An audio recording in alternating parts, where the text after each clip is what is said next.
Hey guys, Cat Demon 43 and back with another episode of Dishonored.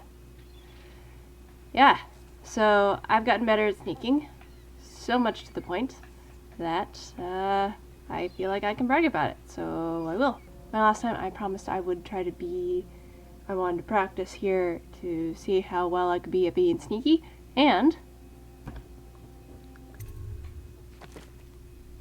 I wasn't seen. Although I apparently killed a guy. I'm not sure who died, but yeah, I was never detected. It took me a couple of tries to get that. I've also almost got all the money, so that was pretty cool. Gonna just explore a bit first before doing the loyalist thing. So I just want to look around. I know realistically I should just go and talk to him. But there could be things. Also to answer, I may just try to do a lot of redoing some of these missions so that I just do better. You know, practice and all that kind of stuff. I don't really think there's anything I can do. I know I can't go in there, but I want to go. What's over here?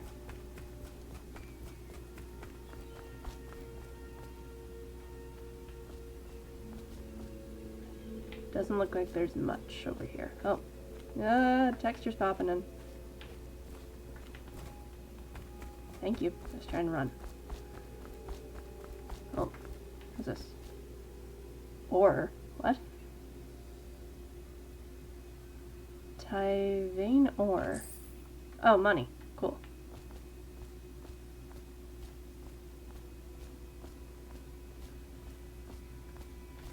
Report any sickness. Attention all citizens. Curfew extends from sundown to sunrise unless you are otherwise authorized.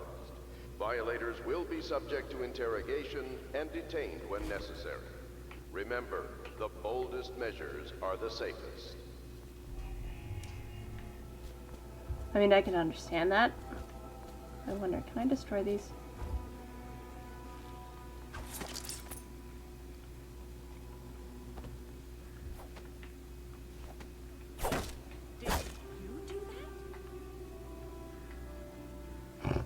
What? Who's there? Ghosts. Oh, I can go in that way too. Cool. Well, man, there's a lot around here. I have a feeling that more of this is going to open up the more stuff I do.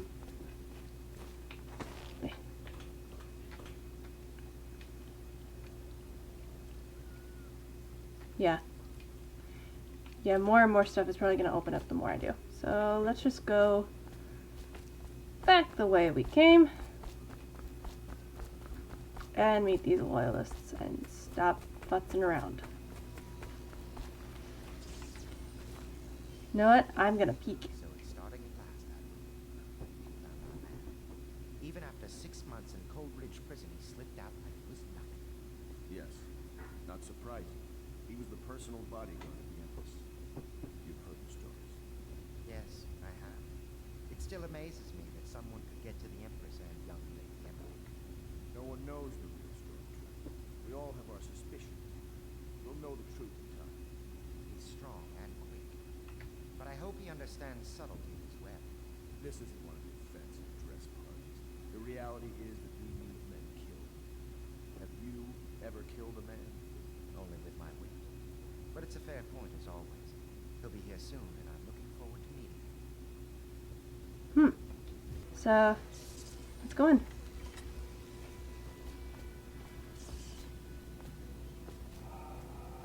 We can continue this later, Lord Pendleton. The man of the hour is here.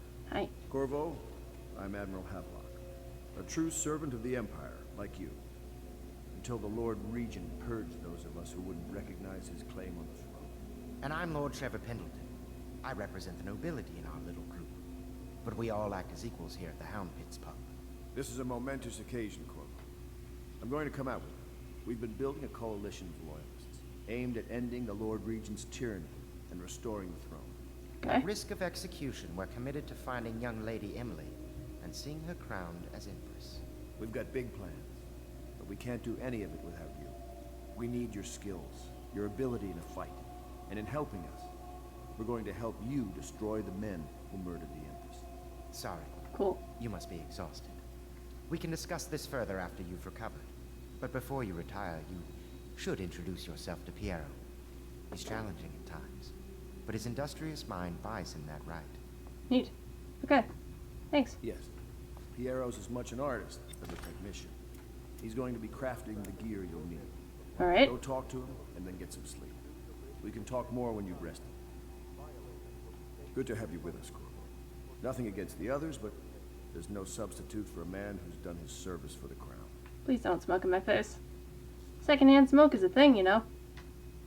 Have you talked to Piero yet? No. He made the weapons we left for you on your way out of Coleridge Prison. Ah. Go see him when you can. That also, yeah. I also realized that I've got sleeping darts.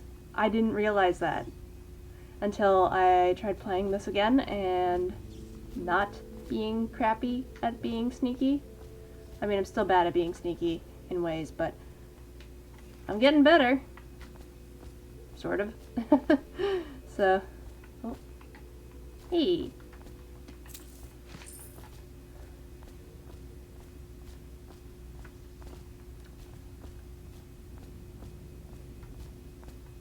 Well, Do not attempt to house or care for a friend or family member who shows signs of blood on their face and chest area. The only way to help them is to bring them to the city watch. They will be taken to the flooded district for treatment.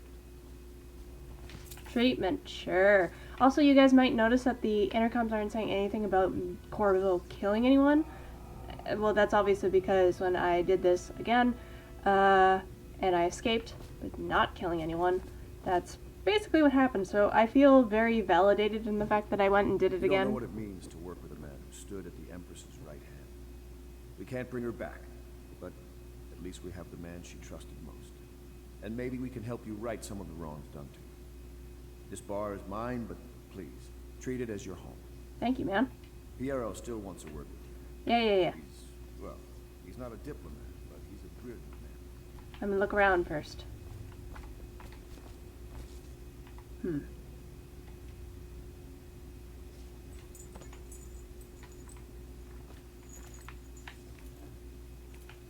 It's weird. For some reason on here, pressing up on the control stick will have me go down, and pressing down on the control stick will have me go up. Oh. Nope. That's all garbage. There's something here, though.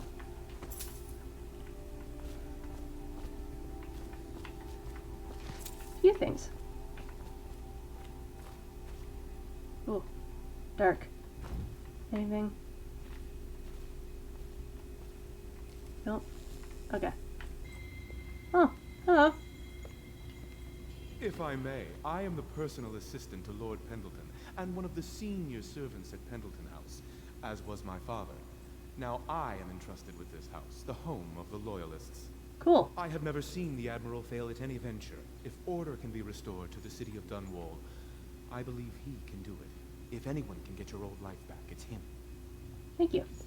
I don't need to tell you, if the authorities investigated this place, we would be hard-pressed to explain ourselves. We brought a few trifles over from Pendleton Manor. A touch of home in these trying times. Cool. Your room in the loft should assure your privacy. I just kept hitting X every single time. You gonna come back? Wait. Lord Pendleton was once a close ally to the Lord Regent. But there was a great shuffling of the aristocratic families. My lord was attacked by vipers from all sides.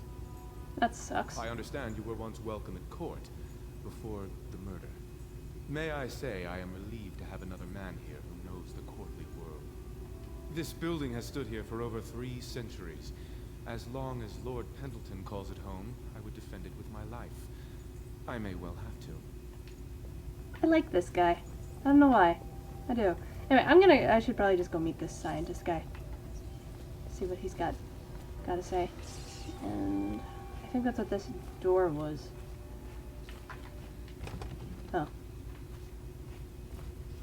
Need a key. Oh. I'll be crafting your weapons and gear.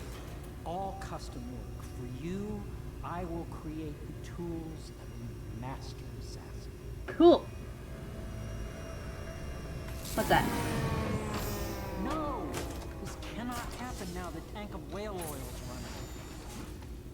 Will you get a new tank from upstairs, please, while I hold this in place?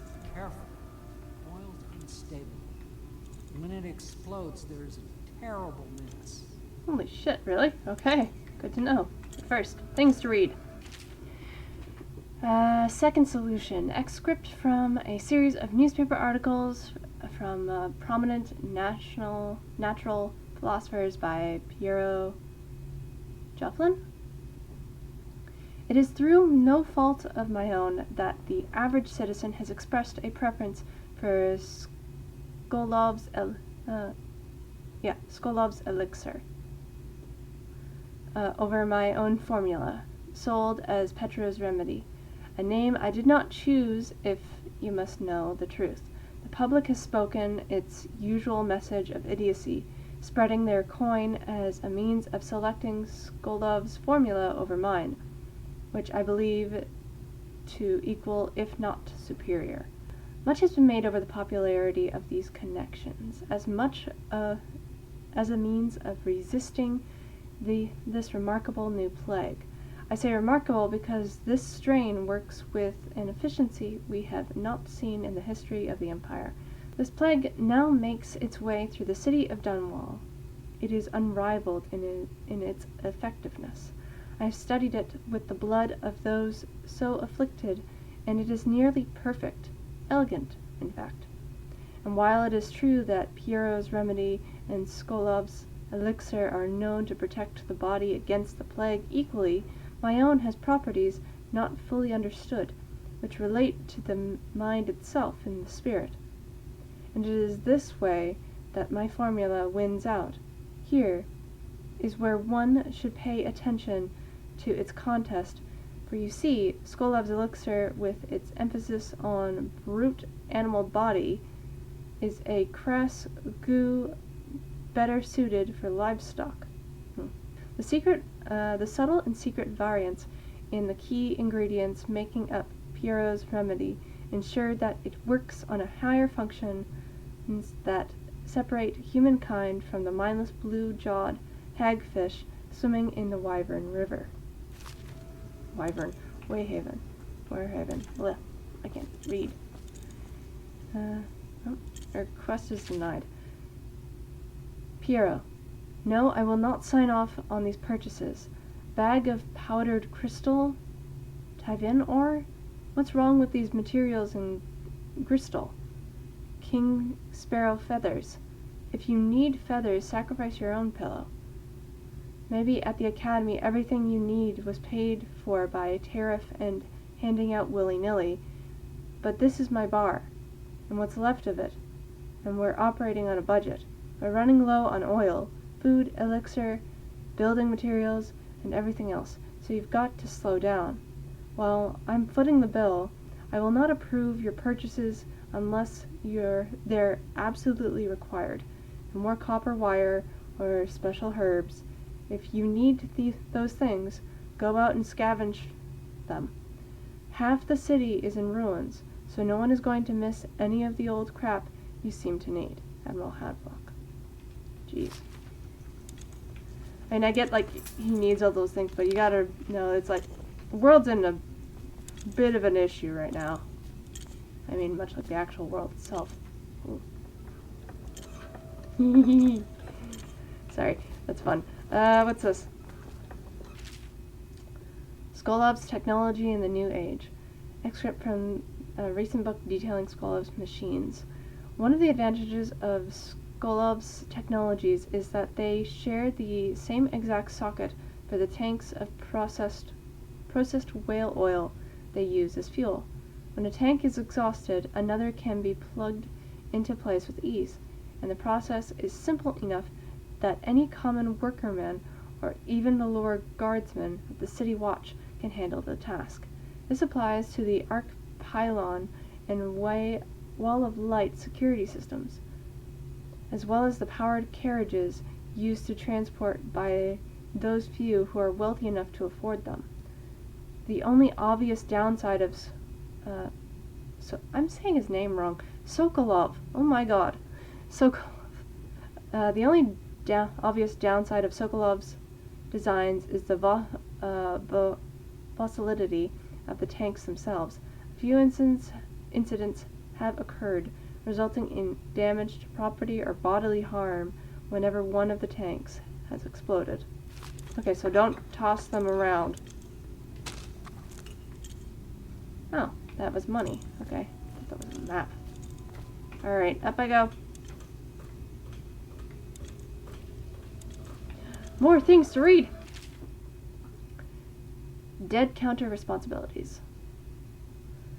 Excerpt from a manual of the New City Watch procedures. Commissioned by the Lord Regent in the face of the growing plague crisis, the dead counter is a position that will only be given to officers, usually of junior or middle grades.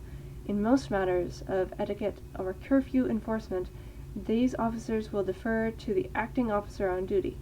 However, any dead counter will have command in situations related to the plague and the handling of the dead, including those with late-stage plague symptoms called weepers, in common parlance.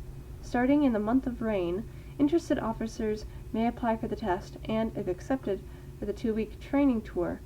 Pay will be administered in coin and rations of elixir, at 1 1/2 normal pay grade. Okay. Whale vivisection. Excerpt from notes of a natural philosopher aboard on a whaling ship. Remarkably, each specimen I had the pleasure of studying during the voyage possessed some minor variance in physiology. On the second leg of the trip, east of Tivia, the crew hauled aboard a female, some 42-inch in length. I estimate she weighed 35 tons, and the ship sat low, rocking side to side through the night with her thrashing. By candlelight I took her apart, searching and taking notes. Against her bellowing, I cut into the mass of tentacles around her mouth. What kind of whales are these? Jeez! Which I found row upon row of teeth and baleen running along the upper jaw. Through this broom-like structure, I assume she filtered food from the water that was too small to be chewed. Poor whale. Whale oil processing. Excerpt from the founder of the Graves Whale House by Enzibar Greaves. Graves? Out at sea, they secure the beast with hooks, the line cast for the main ship, and from several smaller boats. Buoys keep the whale from diving deep. Once it's caught, a larger hook is driven through the tail, which is used to hoist the creature up through the chute. They moan and bellow for some time as the men get them onto the deck, then lift them into the scaffolding overhead. The ship adjusts its prow and returns to port in Dunwall, where the crew works on the great creature, slicing off the fattiest parts while it still lives. That's awful! What the hell? At least put the poor if you really gotta use it, do that, and put the poor thing out of its misery. That is not cool. That sucks. What the hell? Whales are important. Much like everything else in the world.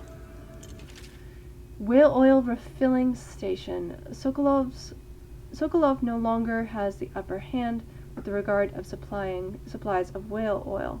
The good admiral has paid for the installation of my own system, which will enable me to work in this place. The oil tank dispenser, when activated, will produce an empty vessel for filling.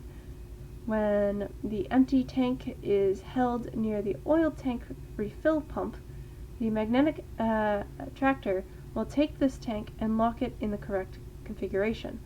Using the lever will begin the refilling process. Once refilling is completed, the tank can be removed and placed in service. Extreme caution must be used handling the full tanks. They are quite unstable. The system is sound and well engineered. It appears that Greaves Oil Company has done something correctly for once. Jeez. Well, before I go play that, oh, okay, so, alright, that's to get like an empty one, but what I want to do, ooh. There nothing? Nada? Nope? Okay. I'll take this with me. That one is empty. The new tank. I'm getting it. Give me a minute.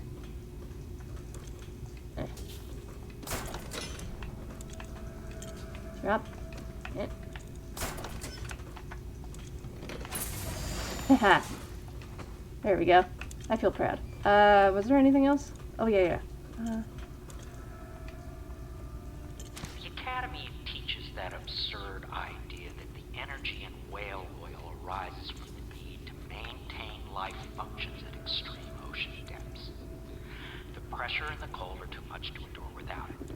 I speculate that a human being might, by a process of adaptation, produce high-energy humors in the body.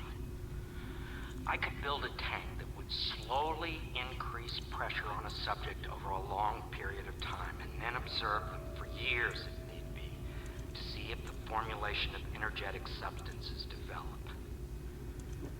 Surely the Empress would be able to furnish me with facilities subject to the necessary legal amnesty. Probably not, man, for that. But that sounds like,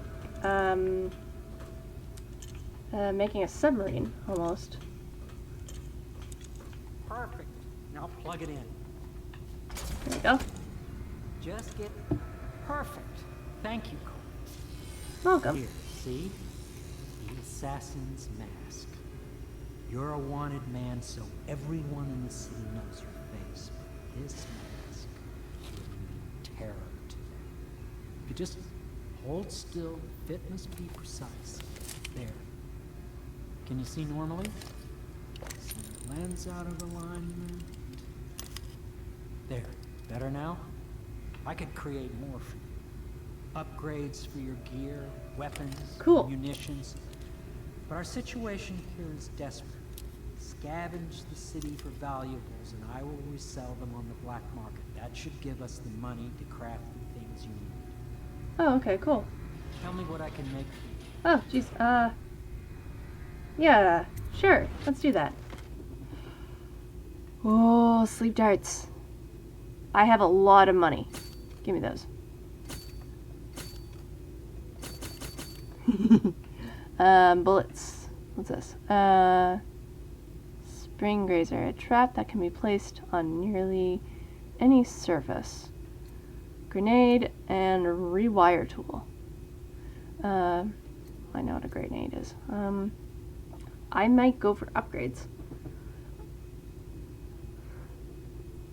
Allows you to rewire circuitry and turn security systems to your advantage. Consumed on usage. What else you got? Ooh, crossbow accuracy. That'd be good. Range, reload, combat's leap dart. Right, so effectiveness is immediately even in combat. Ooh, okay. Mask optics. Allows you to magnify your view. Bolt capacity. Bone charm capacity. I don't know what that is, but spring is your capacity. Yeah, purchase that. And bolt capacity.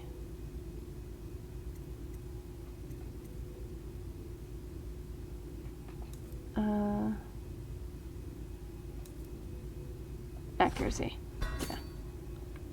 If I'm gonna be sneaky, I'll do that. You must be exhausted. I advise that you get some sleep. Your life will get even more difficult soon. Oh, I imagine. You should rest while you can. I'd like to look around I'm gonna look around a bit Very before I do well. that. You know best. Let me know if you need anything more. I mean, there might be something I might have missed. My break with the Academy was explosive, for lack of a better word. I had to rebuild from scratch, but so much the better. I was sick of using tools made by lesser men. Oh, well. You're a bit pompous, buddy. But hey.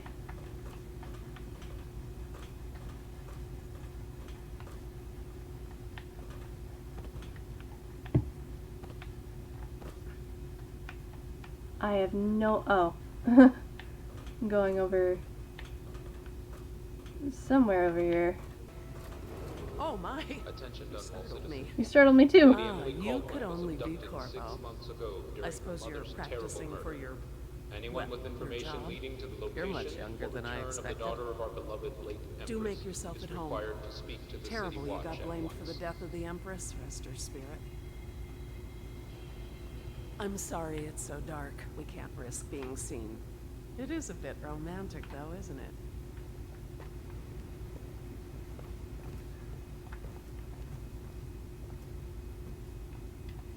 I used to be the hostess here. Oh, I could tell you stories about that, believe me. There's a key. Probably can't take it.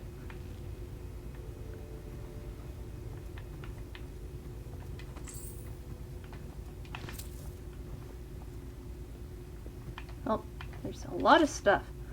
Harpoon songs. I'm not gonna read all this.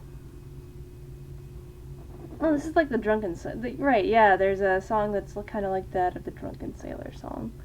So I think that's what this is. Cool. Oh, hi. You can call on Cecilia for the Curfew remaining extends tasks. from sundown to sunrise unless you are otherwise authorized. Violators will be subject to interrogation and detained when necessary.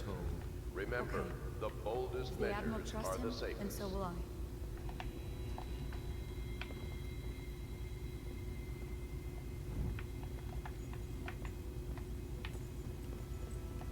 The Admiral served in the Navy under the Empress. But something happened with the Lord Regent that drove the Admiral out. If I understand it right. Admiral Havelock made it very clear that we aren't to carry lamps outside. Okay. Maybe you haven't seen much of it, but the city has changed a great deal after the Empress died. Since the Lord Regent took over, the city watch is best avoided. Most people try not to go outside at all. The chains are rattling a lot.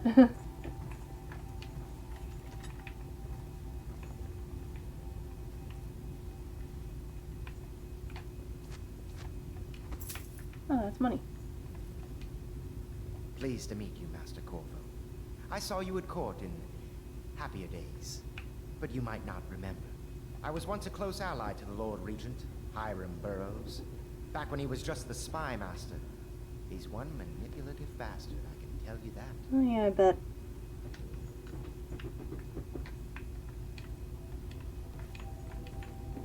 There's something distinguished about you, Corvo. Was there nobility back in your family line? I wouldn't be surprised. Did you know I'm distant kin to the late Empress and her line? Not close enough, sadly. I'll never be Emperor. Most of the nobility went straight over to the Lord Regent's side after the Empress died. Easiest thing to do. But to me, a noble birth requires a sense of loyalty. This city has fallen into ruin since the plague struck. These poor weepers moaning and bleeding from the eyes. They say there's no cure for the plague once it advances that far. Terrible.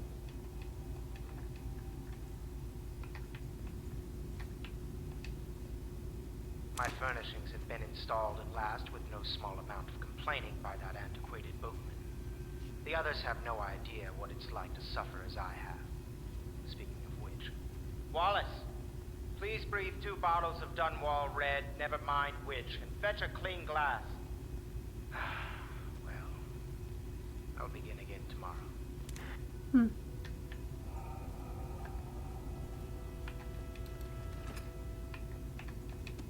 Taking your stuff. I don't know, something about you I just don't kind of trust. I don't know why. I just don't.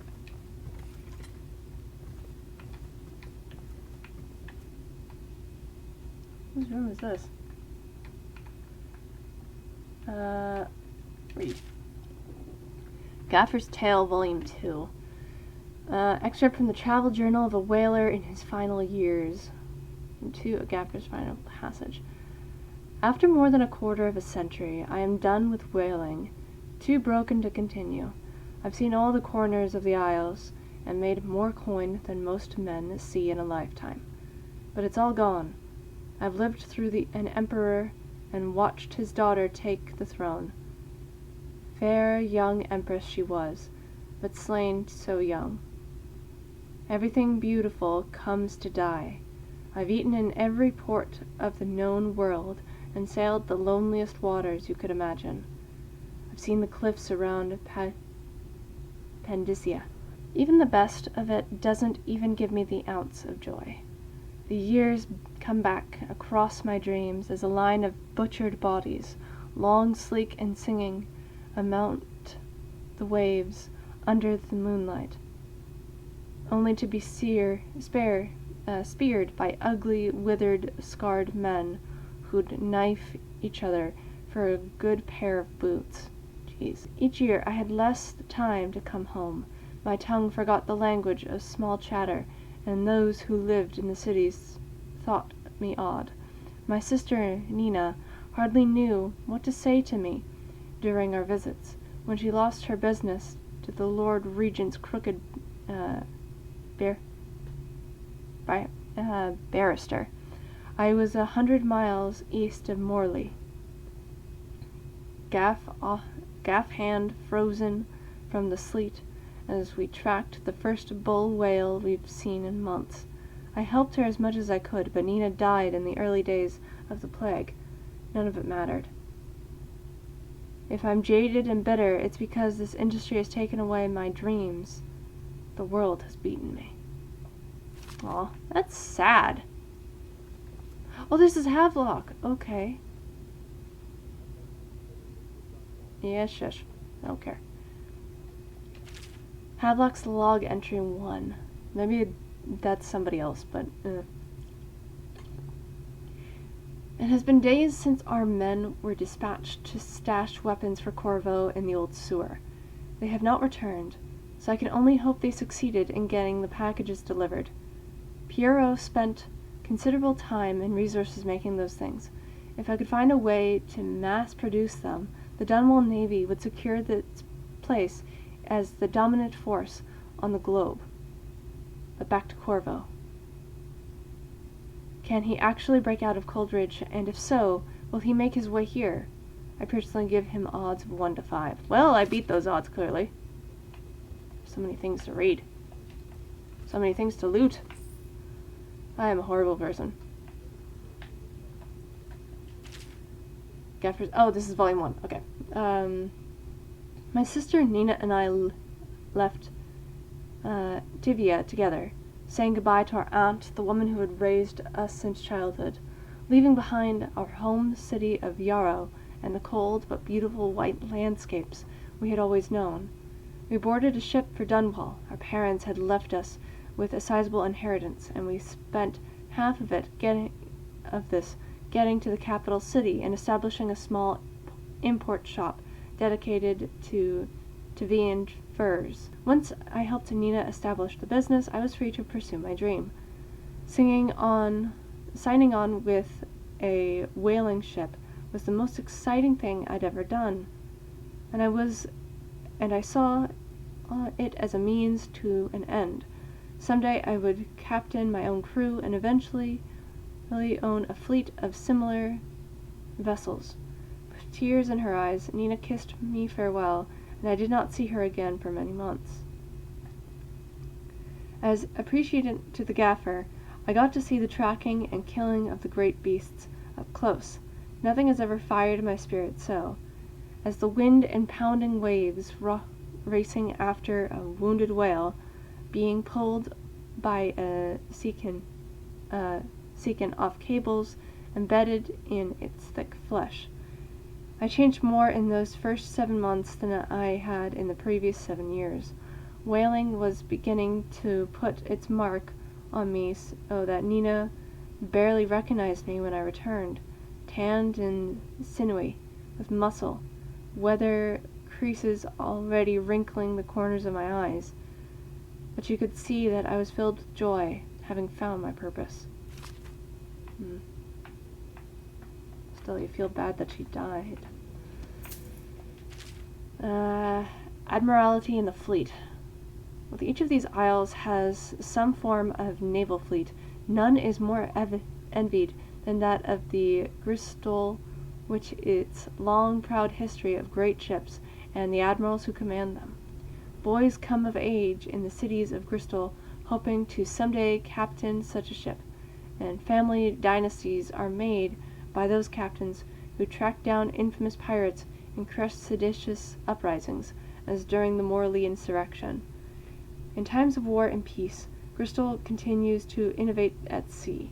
The ship designs of Anton Sokolov himself now represent the highest standard in the whaling trade, allowing crews to haul their kill up over the deck and begin their butchery and processing, even as the ship returns to Dunwall. The crews can be seen working on their latest whale as the ship moves slowly to the Warehaven River, coming to dock with one of the powerful warehouse companies, such as Greaves Whaling House. Suspended in the rigging overhead and backlit by the setting sun, the silhouette of one of these creatures makes a moving sight as it cruises to its final resting place in the industrial heart of the capital city. I am reading so many things today. Log entry 1-4. Seems we've moved to a new phase. Martin's improvisations have borne fruit. The former bodyguard has been freed and is en route to the staging location. Pendleton's voting block and my military connections. All we've lacked is the ability to project lethal force in a controlled manner against a previously inaccessible... to the point, we need a man who can kill the bastards for us. Corvo is more than capable of that, I have no doubt. N-bomb. What if it... Oh. Switch for the hell of them. That's relatable. Oh, there's money over here. Oh, that's key. Pubmaster room key. Ooh! Yes, thank you. Anything else?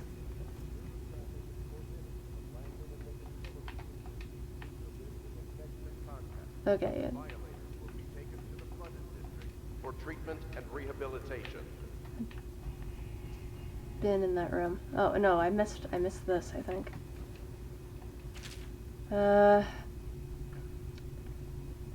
Natani on the White Cliff, an excerpt from a series of overseer invocations by High Overseer Abraham Templeton. And I say to you, brothers, it is here that we make our stand as righteous force against the growing darkness. It is here that we unite against the spirits of the unknown that would drag us screaming into the night, never to return to our homes, to our families. Together we will serve as a rod to those who would stray from the herd, for the foggy gray wastes of the outsider. We will burn a bright fire with our virtuous actions so that others will no longer lose their way. And to those who choose to wander beyond the walls of our homes, in far places, we will strike at them swiftly before they whisper to their neighbors, filling their hearts with strangeness and doubt. Oh, you suck. You suck a lot. Okay. What's here? Besides a boatload of wine. and some money.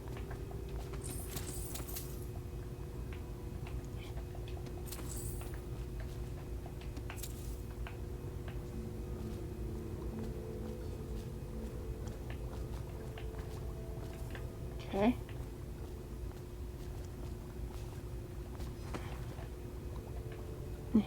Anything? No? Do not attempt to house or care for a friend or family member who shows signs of blood on their face and chest area. The only way to help them is to bring them to the city watch. They will be taken to the flooded district for We treatment. can't leave the pub. I've nowhere to go anyway. My apartment was in the flooded district. Oh, that sucks. I'm sorry about that. Okay. Is there any... Oh, there's... What's this? That's money. There's all this money here, guys. You keep saying you don't have money, but look around. I'm literally finding money everywhere.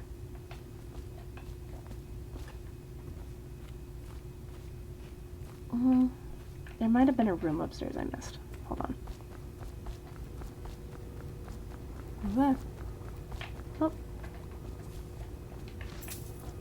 Okay, this is the room that I was in before. What about here? Oh, it is a bathroom. More things to read. What's this? Oh, I've read this one. The Shadow of Bitter Leaf.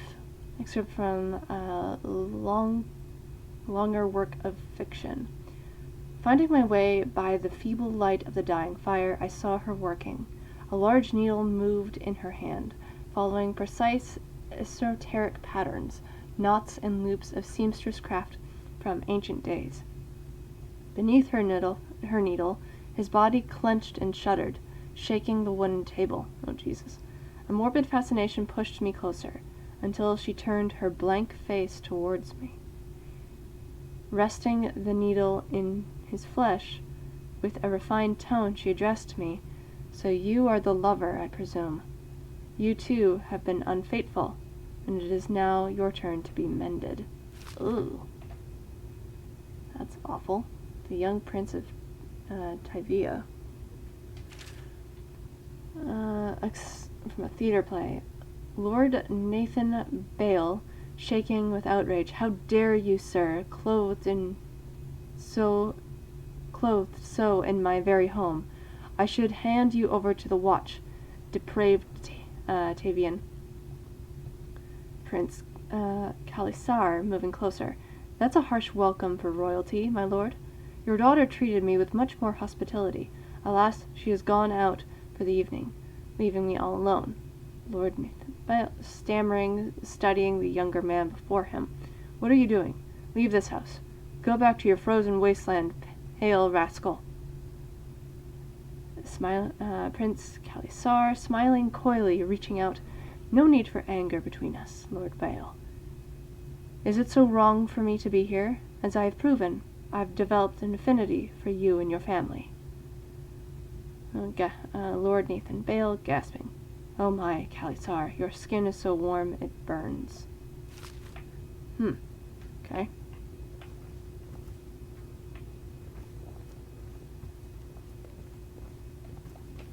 That was this guy's room. Oh, he's got a lot of medals. Neat. That was this guy's room.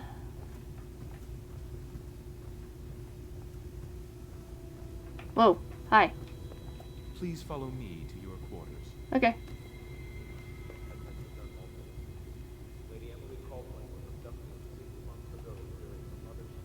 This building has stood here for over Yeah, 3 you centuries. told me that.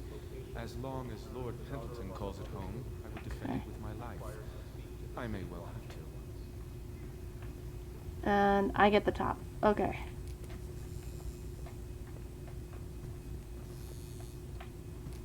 Clearly this place has seen better days, but I'm not gonna complain. I get a nice view at least. Ooh, I can go up there. Cool.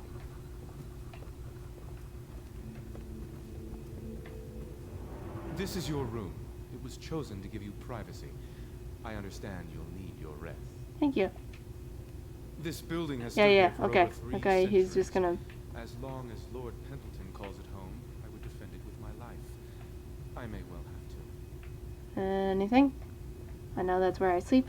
Oh, someone left me some money. Thank you. That's a nice looking bed. Whoa. Sokolov's elixir promotes robust health and fitness. Neat. I might just post a picture of the posters that I got from the PS3 version of the game that I have. They're like little tiny posters, but they're really cool, honestly. I like them a lot. Can I? Ah. Ooh. I just want to get a good idea of what I may or may not need to do at some point. Okay. Looks like I could go from here to there to there. Man,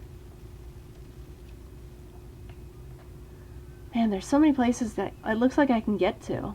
Oh, maybe that's what this is. It's been blocked off. Citizens of Dunwall. The old port district has been added to the evacuation list. The Weeper count for the month of siege has increased. Okay. The Lord Regent has decreed that plague ordinances will remain in effect. Yeah, I'm going to bed.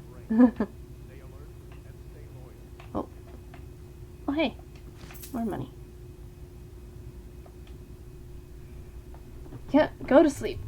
We need sleep. Somewhere else. What? Well, that's an ominous looking guy. Bring me.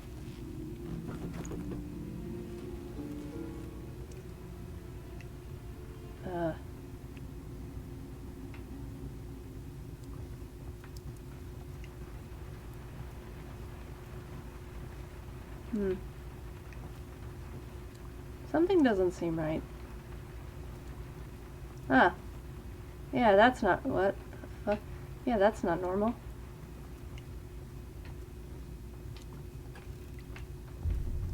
What? Something's not right. Yeah, no kidding. What?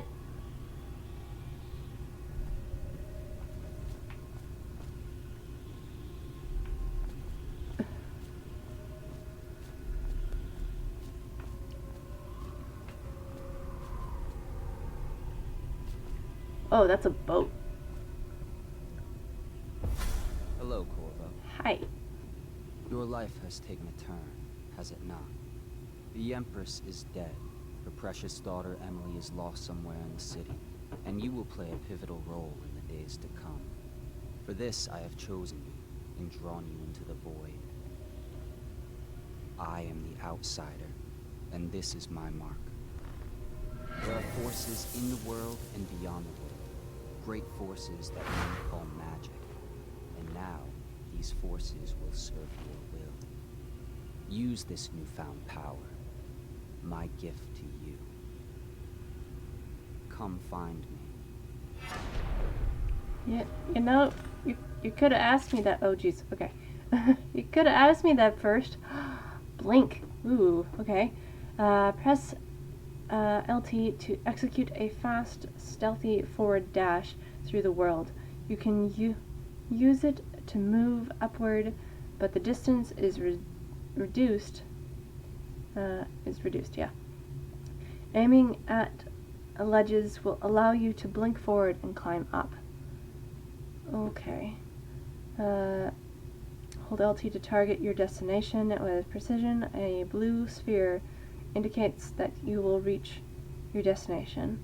A blue arrow indicates that you will climb up when you reach your destination. Oh, that's handy. Okay, cool. Thanks. Okay.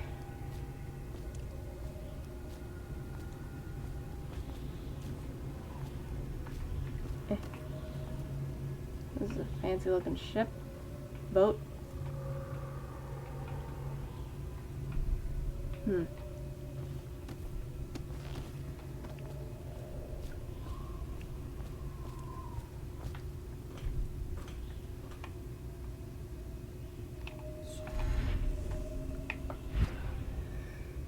Oh, jeez.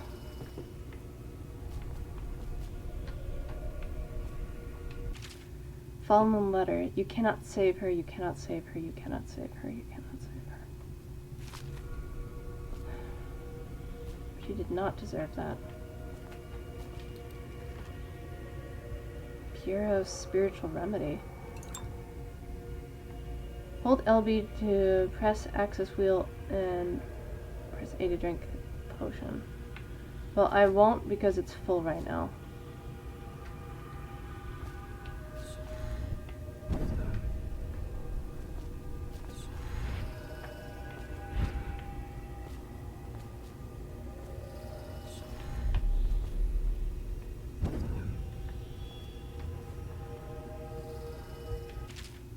Emily's letter. Corvo, I am very sad. They say that you're dead like Mother, but I'm going to put this note in a bottle and throw it into the river because I do not believe them. Living here is very strange. I do not like it, so please come and find me if you can. Oh. Hell? Well, these guys seem pleasant. I feel bad for Emily. She just lost her mom, and all this stuff is happening. She does not deserve this whatsoever.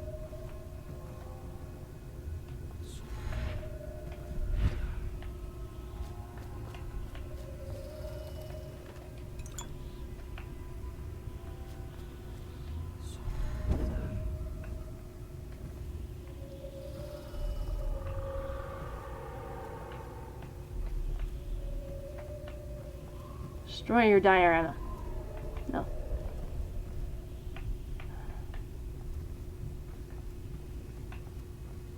Guess that's a picture of me up there.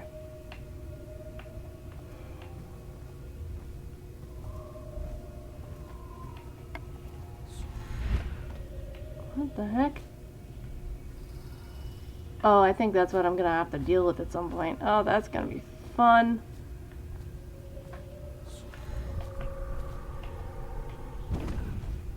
Okay. Whoa.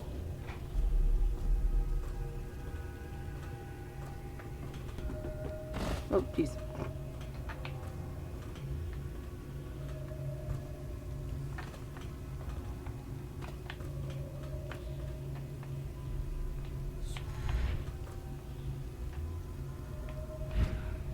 Uh-oh.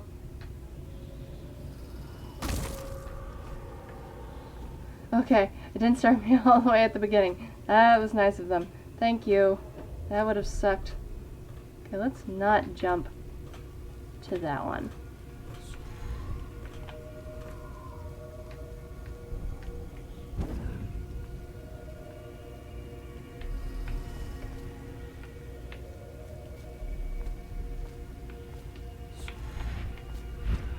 In the days that follow, your trials will be great, Cor. Seek the ancient runes bearing my mark in the lonely places of your world, and at shrines raised in my name. These runes will grant you powers beyond those of other men. To help you find these runes, I give you this, the heart of a living thing, molded by my hands. With this heart, you will hear many secrets, and it will guide you toward my runes, no matter how they may be hidden. Listen to the heart now, and find another rune. Okay. Equipping the heart in your left hand helps you locate bone charms or runes, even through walls. Oh, neat. The heart beats and lights up when you are facing a bone charm or rune, and it beats faster when you are closer. The heart will whisper secrets to you if you press LT while targeting a person or location. Okay.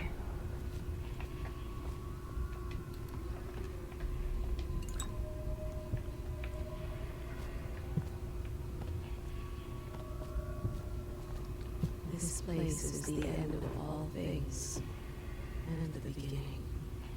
Is that the Empress's voice? It Sounds like her. All of time is meaningless here. Neither seconds nor centuries. Someday this place will devour all the lights in the sky. That's creepy. The one who walks here is all things. Cradle songs of comfort and bones gnawed by teeth. This is the place from which those who dabble in the black arts draw their power. And this place is their doom. I can feel a great age ending. This place is the end of all things, and the beginning.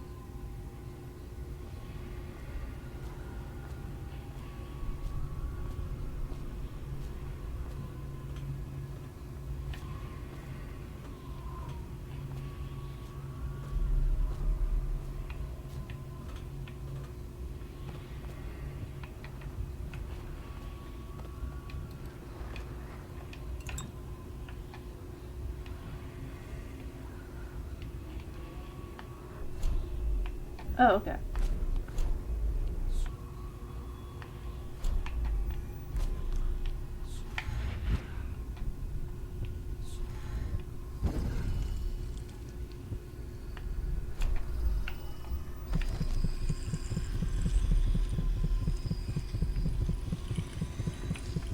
All of time is meaningless here. Okay, I thought. Neither seconds nor centuries. Okay, I thought you'd say something if I was near a rune. It's not.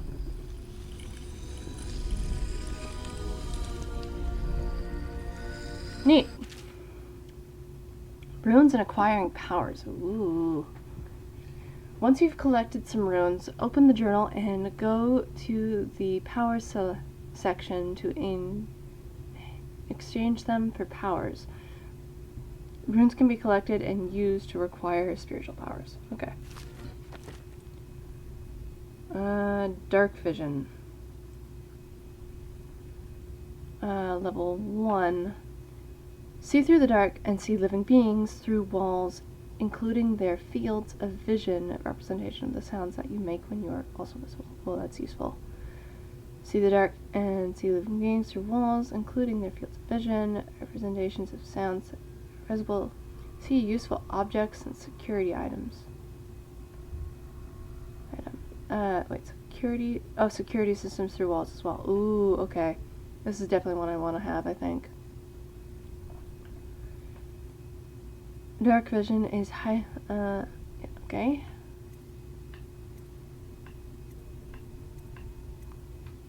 Okay, it looks like. What's vitality? Health increased. Ooh, okay. That's really useful, but I think I'm gonna go for dark vision. What's bloodthirst? Build up adrenaline, then trigger brutal melee fatalities. Agility. Agility. Jump height increased and falling damage is reduced. Unaware enemies won't see you. You turn to ash as they die. Okay, well that could also be useful if, say, I have no choice but to kill someone, but I don't want to leave a body. But I think I just want to be sneaky. Press LT to see in the dark and reveal living beings through solid walls. You can also see their fields, visions. Level 2 shows you important items through walls, like security devices, weapons, ammo, coins, keys, or traps. Ooh, that's useful. Okay. How you use what I have given you falls upon you, as it has to the others before you. And now I return you to your world, but know that I will be watching with great interest. Okay. Neat.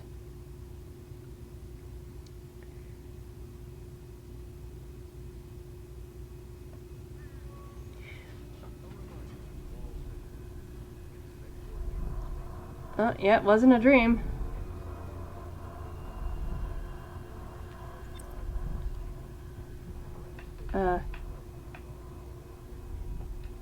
Bone Charm. Bone Charms provide small supernatural benefits. Locate them by listening for the song they emit. By default, you can activate up to 3 bone charms at once in the bone charm selection of the journal. Okay.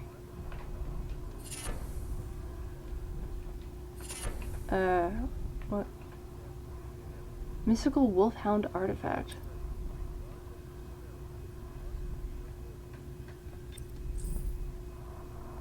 Early life of Chimerical record, Slackjaw. Of criminal record, I can't read. You want the chinwag on Slackjaw. What he was like when he was young before he got his name. Oh, he's got a cool head now, but it weren't always like that in the days before he was boss of the Bottle Street Gang. Time was, young Slackjaw wasn't such a reasonable man. Like most of us, he grew up on the streets, running with a pack of ruffians and avoiding the law, pinching whatever he needed, dark-haired and dark-eyed, smoking a pipe by the age of 10. Oh, geez, that's not good for you. For them born into the brothels or coming from the orphanages, it was either the gangs or working with the mud larks, and no one wants that. Some got pressed into the Navy or put down in the mines run by the Pendleton or Boyle families. As hard as it was on the streets, as hungry as we all got, at least we were free. We was free. By the time we weren't little youngins anymore, Slackjaw was one to watch, usually calling the shots when we took down a farmer's cart or sidewalk street vendor. He'd come up with the plan, give everyone some part to play, and decide on the split. Most of us just went along, because we learned fast that we made out better like that. More food, more coin, plus none of us wanted to deal with Slackjaw when he was in a rage. He worked on a couple of big jobs with Black Sally across town, and that was enough to get the attention of the other bosses. He wasn't just a street kid anymore. Now he was an up-and-comer, which meant trouble. Another guy who fancied himself as such was Mike the Fish. Oh, that's a name. And then a lot of these are some pretty interesting names. Who was working his way up, running the protection racket among the factory women. One fine evening, we were talking in a Bodie show in the theater house. Mike the Fish and his lot are there in the cheap seats, too, just down the aisle from us. Mike gets up and gets a wild idea. He wasn't big on planning, and throws a heavy ceramic spittoon at Slackjaw. Hits him square in the face and breaks his jaw. We look to see if there's gonna be a blood brawl, but Slackjaw just points at the door, and we all leave, with Mike laughing at our backs. Waking up the next day without telling us why, Slackjaw motions for us to follow. He still can't say a word, so we just come along.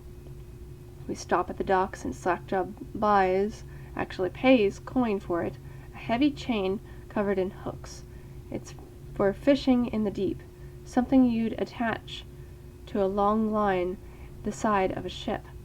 It's about 4 feet, made of thick chains, and there are shark hooks coming off it at different angles. Slackjaw's got that thing wrapped around his left arm, dangling at his side. Not sure how he knew where Mike the Fish was staying, but when we reach his girl's house, Slackjaw throws a bottle through the window just like that. It's almost noon. There's a bunch of screaming inside, and Mike pokes his head out, looking wide-eyed and baffled. When he sees Slackjaw on the street, a look comes over his face that still gives me the willies. Pure murder. Mike comes out of the side door bellowing like a blowdox, holding a cleaver, heading straight for Slackjaw. When they come together in the street, Slackjaw spins and the shark hooks bite deep into Mike's arm and shoulder. He screams, but Slackjaw holds onto the chain. He's standing there, with his jaw broken, clenched tight, with the chain wrapped around his left arm, hooks sunk deep into Mike the Fish, just knifing at him fast as he can. Mike couldn't fight very well, hooked like that, and using his left hand. But he was a big guy, and it took a lot of stabbing before he went to his knees. Everyone was cheering at first, but then all went quiet. It just kept going and going until finally it was just Mike the Fish blubbering, crying like a baby, and the sound of Slackjaw's knife. When it was over, and here's the brilliant part, Slackjaw took out a note and stuck it to Mike's face with a nail. It just said, "If you want a job, come to the Bottle Street." Slackjaw didn't talk right for a couple of months, but word spread fast. At the end of the year, once we had a sizable gang going, he sent out letters to the other bosses telling them that he was running a brand new crew over on Bottle Street. Most of them laughed or beat up the guys who delivered the letters. Green-Eye Trish even came back missing a thumb. But apparently Slackjaw was expecting that kind of reaction and had a backup plan.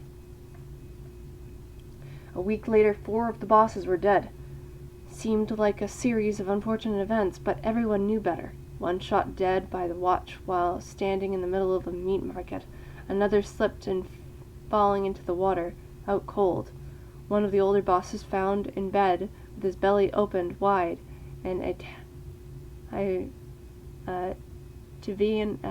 Tavian spear pear stuffed into his mouth. Still, not sure what that meant. And Sheila Barnsworth was found bubbling in a cauldron of hot wax. Ooh, that's a shit way to die. Slackjaw sent out another set of letters, officers to the underbosses, telling them they'd be treated fair as peers. He even sent Green-Eye Trish with one of the letters. All the underbosses accepted. After spilling the guts of his main competition, Slackjaw went for stabilizing his business, real neat-like, calling in favors, smoothing things over, getting everything a little bit of coin or drink as a bonus, showing what he could be like as a boss. So everything got quiet, which always meant that the boys of the City Watch nervous, of course. Word went among the Royal Spy Masters' niches, the responsible citizens group they called themselves, telling everyone working in a shop or sweeping off the front steps of their home to keep watchful eyes for Slackjaw and his men, trying to suss out what they were up to and what had just happened. But Slackjaw ain't stupid. He greased a few palms among the shopkeepers and the watch too, telling them that he was in town to stay and that things would run properly from now on, without so much blood. He was finally a real boss, ready to settle into the business of moving whiskey, running the hound fights, and offering up the ladies and gentlemen of the night, if you take my meaning. Then the plague came. At first it seemed like a good thing. A few people got sick and everyone wanted to buy those potions from Sokolov or Piero. Healthy elixir or spiritual remedy, they call them. Slackjaw told me he saw an opportunity. We already had an old whiskey factory that was a still, where we could water the stuff down and sell it discounted. Doing the same with Sokolov's elixir was a smart plan. Pretty soon everybody in the slums was sick and business was good. But after a while, there were so many people down with the plague that everyone got scared. Everybody started acting real nasty and everything fell apart. When people can't work, they don't have the coin for elixir, watered down or pure. When the Empress died, it seemed like Dunwall would slide into the void. Spymaster Burroughs took over and the watch started using all that new Sokolov technology. Watchtowers, tall boys, and them arc pylons. They put up a wall of light across Cavalry Boulevard and cracked down hard. But Slackjaw surprised us again. Instead of leaving town on a boat bound for Morley or one of the other isles, He stayed and kept it all together. I get as much elixir to fight off the plague as the city watch, with their taxes and rations, and that's kept us alive so far. Crowley, Bottle Street Gang. Huh. Neat. Oh. I've got so... Mystery Fish artifacts. What are these artifacts? Many things. Why do I have so many things? And money. Field survey notes. The Royal Spy. Excerpt from the personal memoirs of Himram Burrows, dated several years earlier. This is the 4th day, month of high cold. Progress continues on the suppression of gang activity in the distillery district, but more slowly than I expected. The ruffians operating there have been cunning. I'll grant them that, but it's only a matter of time. I'll see their leaders flogged in public and sent beneath the royal executioner blades. If I had my way, that mute bastard would be working night and day, removing the heads that need removing. Not pleasant. Internally, the Empress does not seem pleased with my innovations. It seems that it is beyond her thinking, against her very nature as a trusting person, to believe that traitors move among us. But I know they do. They must. No, Jessamine would rather spend her time with the Royal Protector. At least he is likely to stop an immediate threat to her safety. But a strong arm is not what's needed against those who would undermine us. How will Corvo's sword stop a poisoned wine glass or an explosive delivered by a courier? It will not. There are many threats around us, threats requiring meticulous efforts to police. Young Lady Emily is undisciplined. I'm afraid. Here within Dunwall Tower she receives instruction from the finest tutors known in the Isles, yet her mother spoils her and she spends most of her time lost in imagination, wasting her time drawing or asking Corvo to teach her to fight with wooden sticks. The girl might rule the Empire someday. Every moment spent at playing is a moment wasted. Sharing up security for the main gate leading into Dunwall Tower has been another pet project of late. To think that back in the day, Emperor Caldwin left it open to the public during the day, allowing anyone to come and go as they pleased. If it were up to me, I'd seal off access to the streets entirely, but the Empress won't hear of it. The water lock is much easier to protect, and if it were the only way into the tower, traffic in and out would be greatly reduced. Someday the wrong person is going to slip up and will suffer for it. Mark my words, no amount of security is excessive when it comes to protecting heads of state. The Empress also disapproves of my plans for Sokolov's devices. Sokolov himself has no interest in security, of course, but is vain and therefore keen to see his innovations deployed in any fashion. This wall of light he's been tinkering with has promise. In any case, at least I was able to convince the Empress to upgrade the pistols carried by the officers of the watch. Why do I worry so, when no one else seems to care? If I ever fall asleep, will it all sink into the ocean? Will the rough things clamber over the walls and fill themselves on our flesh? This is what I see in the same dream several times each month. If only I had more say in things, more authority, I could protect us all. Perhaps I have been working too hard. Dinner and evening of conversation with a certain lady of refinement might be in order. Perhaps somewhere nice in the East Estate District. Hiram Burrows, Royal Spy Master. Okay. What was this? Rumors of sightings. Dowd.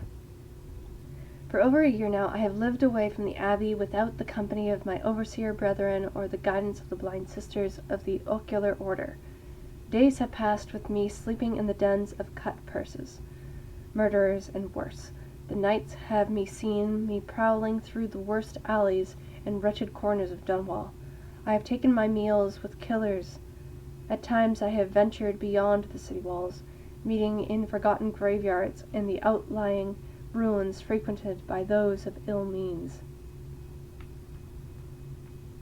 My beard has grown long, and I wear the withered clothing and bits of boiled leather favored by the Bottle Street and hatter gangs, by those rough men and women who make their trade knifing others in return for coin.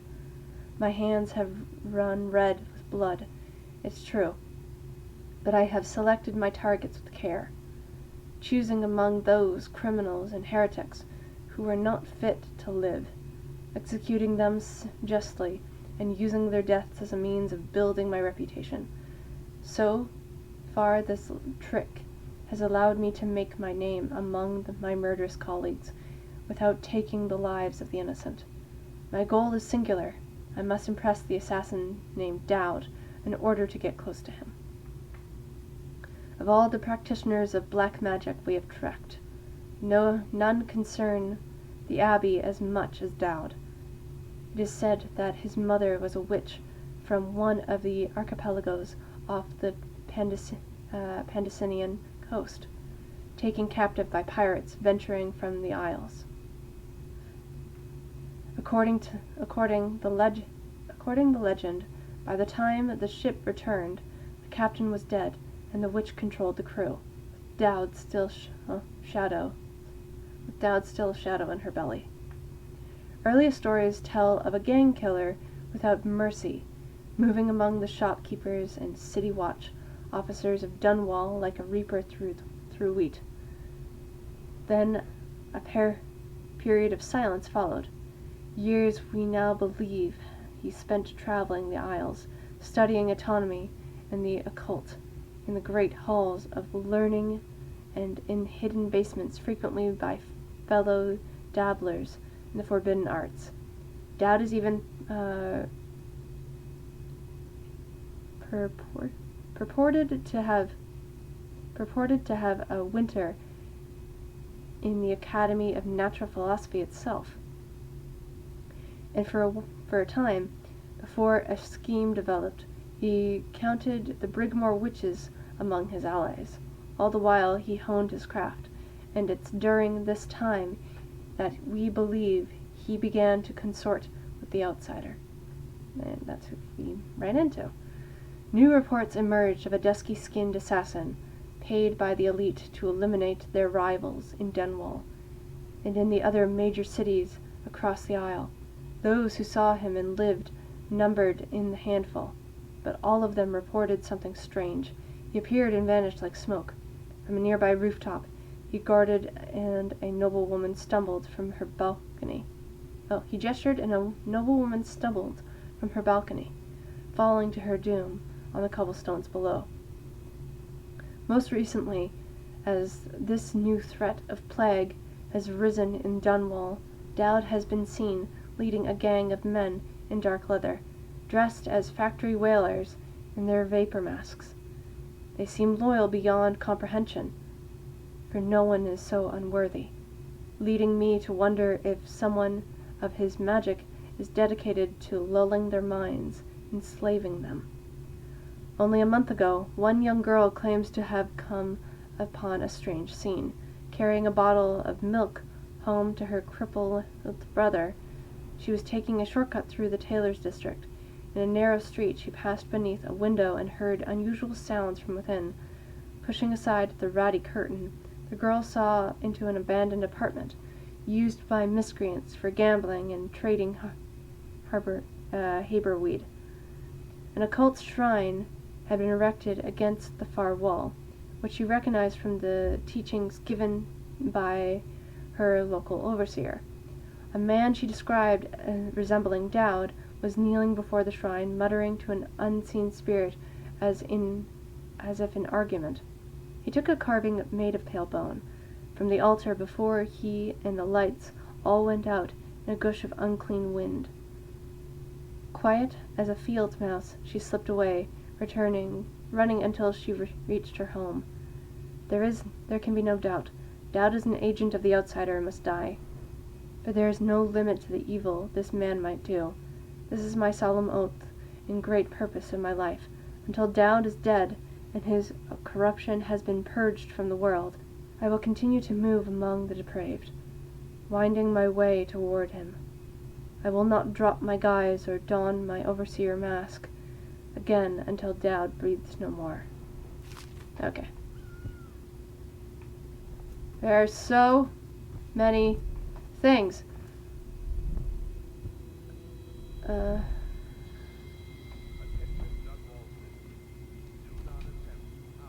Okay. Occultist. Oh my gosh, I'm getting so many things. Okay. Oh, how long is this? This is long. Okay, I think after this, I'm gonna call it quits. So, Journal of Granny Rags, excerpt from Ramblings of Seeing a Denizen.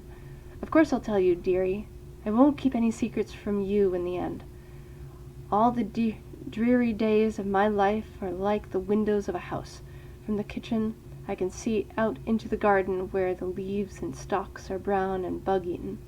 You can see a little lump of dirt where something was wrapped in a blanket and laid to rest along the rows of twisting vines. The front room looks out into the street, where the neighbors are all setting fire to their homes, barricading themselves inside, warm and snug, dearie. Don't forget about the bedroom either. It sees into the dreary alley, where hooligans are playing a game with an old man. The first two are hitting him with sticks, and the girl with them is kicking at his dry old ribs. Oh, to have those bones, to boil them in a pot. No one lives in my house anymore, dearie. No one you'd want to meet. When I lived there with my husband, we were fine people. Vera Moray, everyone would say. Your house is as grand as Boyle Manor. Better even. Your dinners are lavish and your parties are the best. When that young Sokolov came to paint my portrait, I was nearly still in my prime. Radiant, he said. He was just barely a man, so young, painting all the best people across the land. Everyone wanted a portrait by his hand, all my friends. I was the only one, dearie, wet with his paint, glistening on the canvas for a pretty coin. But it wasn't all parties and paintings. My husband and I weren't always at home. No, we traveled together, he and I, to the far ends of the Isles, beyond even, all the way to the red cliffs of Paradisia, to dig in the rock and crawl through the caves, holding up candles and squinting at the walls. Many precious things we came upon, but none so precious as the boy with the black eyes, dearie. All those marks and bones, carved so deep and polished so bright. I brought the old bones home, hid them from my dear husband. Then I learned to boil them and carve them myself. They made such good presents, dearie. The little mute boy took them home. He loved them so. All the time he came back with new bones for me, holding them up so I could see it in his eyes, even though his tongue was still. Granny, his eyes would say to me, carve these bones for me, make another present.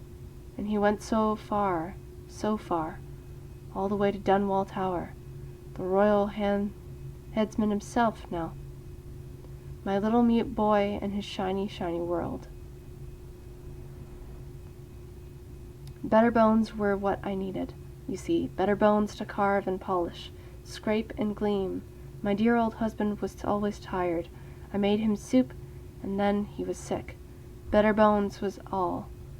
For my little mute boy, carved in the name of the one with the black eyes, and after my husband was gone, giving away as birthday gifts. I don't want to live there anymore. So now I'm old and don't have many to give my presents to. It's sifting through the garbage for Granny Rags, and feeding the little birdies that gather at my feet. No one wants to have tea, dearie, especially those rude louts on Bottle Street. Slackjaw and his boys always meddling with an old woman just trying to make her way. In the end, we'll be together with him, you and me, in the dreary night, with stars above and below, and always the one with the black eyes, dearie. Okay. Oh, my throat. That was a lot. So, wrong button. No. No. Somewhere in the basements below, Hound kills Hound, and money changes hands. I'm gonna put that away. No. Put you away. There we go. Okay, bone charms. I'm hitting wrong buttons. I can only have about activate 7 bone charms. Voyeur. Moderate keyhole, magnification. Sure. White rat friends. White rats won't attack you. Raven. Drop assassination. Gives you a bit of health. River affinity. Swim speed increased slightly. Quick dodge. Enemies miss more often with arrows and bolts. Good lungs. Firewater. Shot whiskey bottles explode with greater intensity. Okay. Blast resistant. Damage from explosions reduced slightly. Fencer. Win sword versus sword contest more frequently. Okay. And there we go. Coin.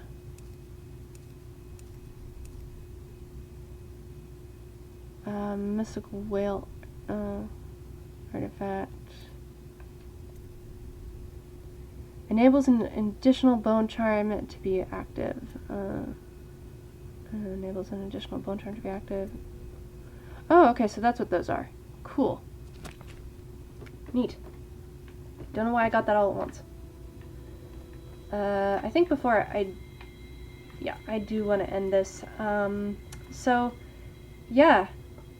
A lot of reading and a lot of lore. Holy crap. Does this heart have anything else to say? Oh, no. Can I cancel? Yes, I can. Heart. Such laughter, and they're singing the old songs, linking arms. But that was from a happier time. Okay, so, yeah, I'm gonna call it today. I've been recording for almost 2 hours, and yeah, holy crap, so much done, so much more to do. I didn't do a single assassination as being sneaky today, but you know what? That's okay. I will keep on trying to get better and better at it, so yeah. Anyway, guys, I hope you all have a wonderful night, day, week, whenever, and I will see you all next time. Bye, guys!